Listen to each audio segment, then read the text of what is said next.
Bismillahirrahmanirrahim. Assalamualaikum warahmatullahi wabarakatuh. Salam sejahtera untuk kita semua. Tabik pun, Ibu dan Bapak, rekan-rekan guru, jumpa lagi dengan kami di channel Sertifikasi Guru, media sharing informasi dan edukasi seputar pendidikan profesi dan sertifikasi guru Indonesia. Ibu dan Bapak, rekan-rekan guru, kali ini kita akan berbagi informasi untuk Bapak dan Ibu sekalian, terutama dengan beredarnya ya isu-isu negatif tentang pelaksanaan PPG dan jabatan di 2024 mendatang. Nah, seperti apa sebenarnya terkait dengan prioritas siapa yang berhak lebih cepat untuk mengikuti PPG dan jabatan di tahun 2024 mendatang. Bapak dan Ibu, kita simak informasinya.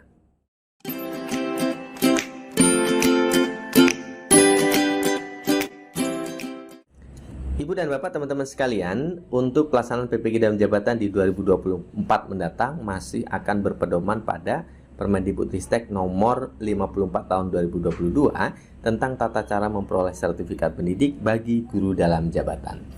Bapak Ibu, teman-teman, di dalam Permendikbud ini di pasal 14 ya, bahwa calon mahasiswa yang dinyatakan lulus seleksi dalam pengumuman ya merupakan peserta program PPG dan jabatan. Di pasal 2, keikutsertaan calon mahasiswa sebagai peserta program PPG dan jabatan sebagaimana dimaksud pada ayat 1 dalam setiap program PPG ditentukan berdasarkan penetapan jumlah mahasiswa oleh menteri.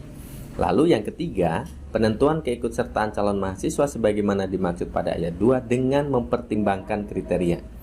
Pertama adalah masa kerja paling lama. Ini tentu Bapak dan Ibu sekalian setelah Bapak Ibu lulus seleksi administrasi dan seleksi akademik ya, bahwa masa kerja paling lama menjadi prioritas atau pertimbangan paling utama untuk Bapak Ibu menjadi peserta PPG dan jabatan. Jadi kalau disampaikan bahwa guru dengan pengabdian lama menjadi prioritas, saya kira tidak ada yang salah. Karena memang di dalam permennya sendiri diatur dengan mempertimbangkan masa kerja paling lama ada pada poin paling atas. Yang kedua adalah usia paling tinggi. Yang ketiga berada pada satuan pendidikan pada daerah khusus. Dan yang keempatnya adalah perolehan nilai hasil seleksi paling tinggi. Jadi justru perolehan nilai hasil seleksi paling tinggi menjadi pertimbangan yang terakhir. Gitu Bapak dan Ibu ya. Di ayat 4-nya, bagi calon mahasiswa yang telah lulus seleksi berdasarkan pertimbangan sebagaimana dimaksud, pada ayat 3 ditetapkan sebagai mahasiswa PPG. Jadi nanti setelah Bapak Ibu yang sudah lulus seleksi administrasi dan seleksi akademik tentu tinggal menunggu kuota ya. Misalnya di 2024 angkatan pertama kuotanya katakanlah 100.000 orang. Nah, dari 100.000 orang itu Bapak dan Ibu mendapat kesempatan nanti misalnya apakah peserta utama ataukah peserta cadangan. Kemudian konfirmasi kesediaan. Kalau bersedia berarti akan ditetapkan menjadi peserta utama begitu ya, dan seterusnya. Oke, Ibu dan Bapak, teman-teman, hanya perlu diperhatikan bahwa persyaratan untuk bisa mengikuti PPG dalam jabatan harus berstatus sebagai guru dalam jabatan aktif melaksanakan tugas 3 tahun terakhir. Aktif melaksanakan tugas 3 tahun terakhir ini secara umum dibuktikan dengan aktif pada Dapodik, Bapak Ibu ya. Ketika Bapak Ibu mengajar aktif tapi datanya sendiri tidak ada pada Dapodik ya, tidak bisa gitu. Karena sekarang semua data sumbernya adalah Dapodik. Oleh karena itu Bapak dan Ibu pastikan data pada Dapodik Bapak Ibu clear gitu ya, tidak ada masalah. Kemudian kualifikasi akademik S1 atau diploma 4 ini juga amanah Undang-Undang Guru dan Dosen. Memiliki NUPTK, Bapak Ibu yang belum memiliki segera diurus. Prosedurnya bagaimana, koordinasi dengan operator di sekolah dan juga operator dinas masing-masing.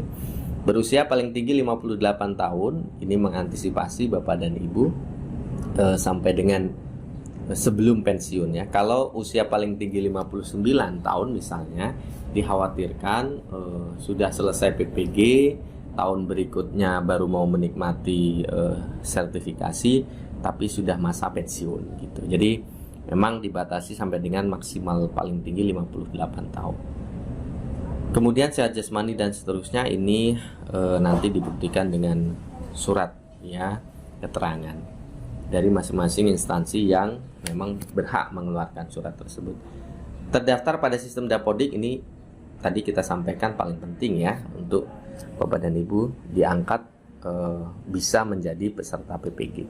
Nah, Ibu Bapak, teman-teman sekalian, terkait dengan guru dalam jabatan itu sendiri, bahwa Bapak Ibu guru dalam jabatan itu adalah Bapak Ibu guru yang diangkat sampai dengan tahun 2025 mendatang. Ya, kalau sebelumnya guru dalam jabatan adalah yang diangkat sampai dengan akhir 2015 pada permen yang lama, tidak mengakomodir ya, bahwa memang pengangkatan guru dan ini masih akan berlangsung begitu. Sehingga di permen yang baru ini di 2022 permen ini, bahwa guru dalam jabatan itu ditutup sampai dengan 2025 batasnya. Sehingga nanti PPG-nya adalah di tahun 2028. Itu paling lama ya. Paling lamanya 2028. Setelah itu kita nggak tahu nanti akan seperti apa, karena diharapkan 2028 itu PPG dalam jabatan itu selesai untuk Bapak Ibu guru yang jumlahnya sekitar 1,5 juta orang ya, yang sudah disebut guru dalam jabatan itu. Nah, sisanya nanti bukan sisanya ya, kalau itu selesai, nah perekrutan guru itu akan melalui PPG prajabatan yang sudah dimulai dari setahun yang lalu gitu ya. Nah, dari Bapak Ibu guru dalam jabatan 2025 sampai dengan 2025 ini terbagi menjadi 3. Pertama adalah Bapak Ibu guru penggerak, ini nanti akan mendapatkan bonus SKS tersendiri. Bapak Ibu guru ex-PLPG ini juga akan mendapatkan bonus SKS. Kemudian Bapak Ibu guru yang bukan guru penggerak dan juga bukan guru ex-PLPG. Ini kategorinya ada 2 nanti. Kategori satunya adalah yang Bapak Ibu guru diangkat sampai dengan Desember 2015. Kemudian yang kategori 2-nya adalah Bapak Ibu guru yang diangkat dari 2016 sampai dengan 2025. Nah, Ibu Bapak, teman-teman sekalian, pembelajaran PPG dalam jabatan itu akan dilaksanakan oleh LPTK kampus lah ya, yang memang sudah bekerja sama dengan Direktorat PPG. Sampai dengan 2023 angkatan 3 ini seluruhnya daring ya untuk dalam jabatan. Nah, bebannya sendiri adalah 36 SKS Bapak Ibu. 36 SKS itu kalau kita bagi dalam rentang waktu ini sebenarnya adalah 2 semester atau 1 tahun. Tapi tentu di pasal berikutnya ini ya dilakukan 2 jalur, 2 hal ya. Pertama, melalui rekognisi pembelajaran lampau atau RPL, semacam penghargaan dari apa yang sudah Bapak Ibu lakukan selama mengajar menjadi bobot SKS, sehingga nanti mengurangi beban SKS Bapak Ibu yang jumlahnya 36 ini. Kemudian yang keduanya adalah pembelajaran program studi PPG-nya itu sendiri. Nah, kalau kita lihat Bapak dan Ibu di pasal berikutnya, Bapak Ibu guru penggerak ya atau Bapak Ibu guru ex-PLPG ya diberikan RPL-nya itu 36 SKS. Jadi artinya Bapak Ibu guru yang sudah memiliki sertifikat guru penggerak dan Bapak Ibu guru ex-PLPG, program PPG-nya tidak perlu diikuti pembelajarannya. Jadi tidak ada pembelajaran dalam proses PPG bagi 2 kategori ini, karena diberikan RPL atau penghargaan 36 SKS. Lalu kegiatannya apa? Bagi Bapak Ibu guru penggerak itu nanti membuat laporan, 3 jenis laporan dari kegiatan yang diikuti selama program guru penggerak, dibuat menjadi laporan untuk dibukti ataupun sebagai penilaian oleh LPTK pengganti PPG. Itu sederhananya gitu ya. Nah, Bapak Ibu guru yang ex-PLPG juga tidak mengikuti program PPG yang 36 SKS itu karena dianggap sudah pernah mengikuti PLPG, hanya tidak lulus ujian tulis saja, sehingga dia harus mengikuti uji pengetahuan di akhir. Sama juga dengan guru penggerak, ditutup dengan uji pengetahuan, tidak ada uji kinerjanya. 2 kategori ini ya. Nah, untuk Bapak Ibu guru yang bukan ex-PLPG dan juga bukan guru penggerak, itu tadi kita sebut bagi 2. Pertama adalah Bapak Ibu guru dalam jabatan yang diangkat sampai dengan akhir tahun 2015, ini diberikan RPL setara 24 SKS.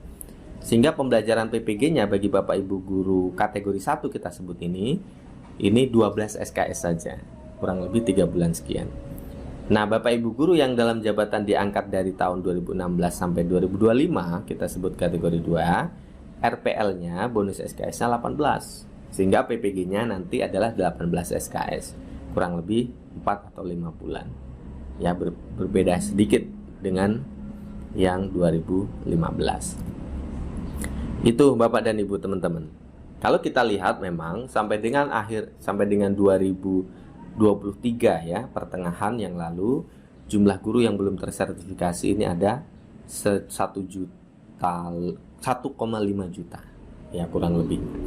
Nah, ini harus selesai 2028, tinggal 5 tahun lagi. 5 tahun ini 1,5 juta kalau dibagi 5 tahun itu 300.000 orang per tahun.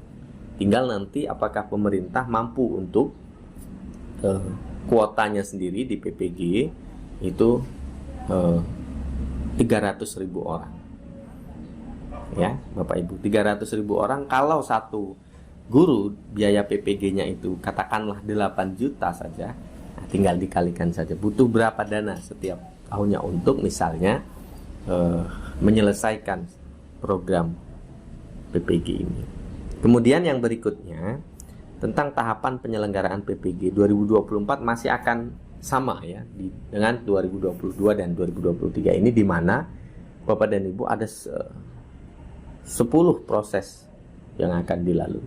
Mulai dari pendaftaran nanti akan dibuka, kemudian seleksi akademik, seleksi administrasi ini di pendaftaran ini. Bapak Ibu yang sudah lulus seleksi administrasi tidak perlu lagi nanti ya. Kemudian ada seleksi akademik atau pretest kita sebutnya. Bapak Ibu yang sudah lulus pretest tinggal tunggu aja kesempatan untuk bisa diangkat menjadi mahasiswa PPG. Baru nanti ada kesempatan untuk konfirmasi kesediaan. Bapak Ibu yang bersedia akan ditetapkan menjadi mahasiswa PPG, kemudian melakukan lapor diri pada kampus yang ditentukan, lalu kemudian mengikuti pembelajaran. Pembelajaran ini kalau ini dicontohkan yang 12 SKS ini untuk kategori 1 ya, pembelajarannya 12 SKS, mulai dari analisis masalah, pembelajaran berbasis analisis materi, pembelajaran berbasis masalah 5 SKS, desain pembelajaran 3 SKS, uji komprehensif, baru praktek PPL 4 SKS, dan ditutup UKM PPG terdiri dari uji kinerja dan uji pengetahuan.